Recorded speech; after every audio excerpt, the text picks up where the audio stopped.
Welcome to FLL Professor Lester. I'm here to talk to you guys about you want to join a robotics team, right?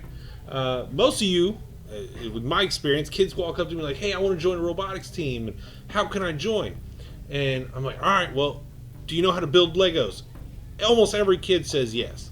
So we're not going to talk about building Legos. I feel like all the kids out there are pretty decent at building with Legos, right?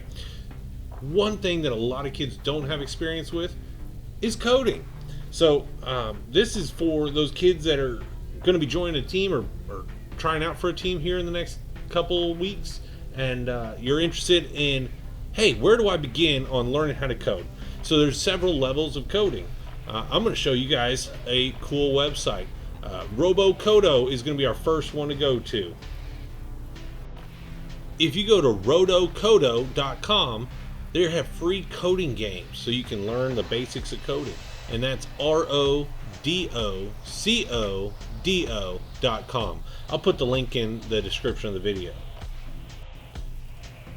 As you can see, you'll go to this website right here, and it is going to show you how to play these awesome little games. Now, these are for your more beginner coders out there, and that's okay. But as you can see here, you can get it on an iPad, iPhone, or any other Android device, or you can just play it on a browser. Chromebooks also work.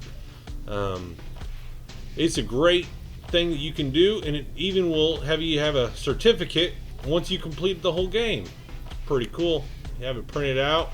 I'd even show it off if I'm trying out. Like, hey, I completed this on RodoCodo, just the beginning coding. When you start off, it's going to be very simple. Just walk commands. It shows you videos, even what you're doing. So right here, we know when you got to move forward 1, 2, 3 spots. So we're going to put a walk forward 1, walk forward 2, and a walk forward 3. Let's see. So we should go 1, 2, 3. Oh wow, we need a fourth one. Look at that. I messed up. 1, 2, 3, and 4. We are trying to get here to the final spot. We're going to go on to the next one.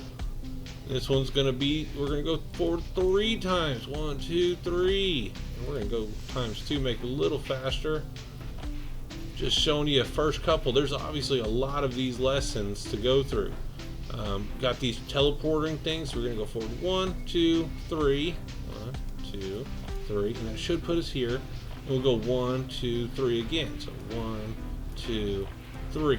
Now, I'm not going to show you all these, but there's going to be awesome things. You got to pick up coins. You got to be able to turn left and right. You have to, you can use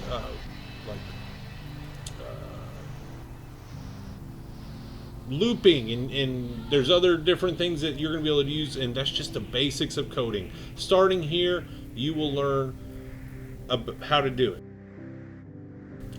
Well, I'm not going to bore you with any more of me playing this. Go out there to rodocodo.com, start playing it, start learning. How you're going to get better at coding is by doing it. So go out, do it, and then maybe even show that certificate to wherever you're trying out at. Now, when you're done with RodoCodo and you feel like, hey, I've mastered this, you can go over to the Lego Education Spike, the spike.legoeducation.com, and from here you just click on Spike, and you're going to be able to start a new project. Name it beginning, and we're going to click on word blocks. That's what most of the beginner teams are using. Eventually go on to Python. Takes a little bit more experience. We'll hit create here, and these are all the codes you can use while you're using your Spike Prime, which is the predominant robot used for First Lego League.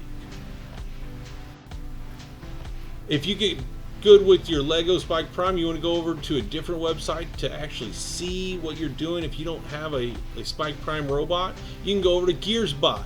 I'll put the link to that website in the description of this video. And this one's really cool because it has similar coding to that Spike Prime stuff. We have motion and motors and sensors, but part of that is you can actually use a simulator. All right, now there's a cool little fancy gear or stick right here you can drive around with and see it does move, but there's a way to code it. You can also put it on different worlds where there's the seasons, first Lego League seasons, and different missions for that. And you can load right into those maps and see what you did. So this is last year's Submerged, and you can change your robot a little bit. There's not a whole lot with motors on it, but there's sensors and the wheels, and you can get a gist of the how you turn, how you move with the code you've done. So you can see your code working from home. Now I'll do another video on this here in the near future, and this is where you guys can really get the feel and see how your code's working. And this is the best you can get from home, if you ask me. So I'm gonna have a video on this, on tactics of driving, moving around on the map. But the best experience is really having your own Spike Prime and using those. So go out there, practice, keep watching this channel. We'll have more videos out there to help you know how to code. We're gonna help you through this.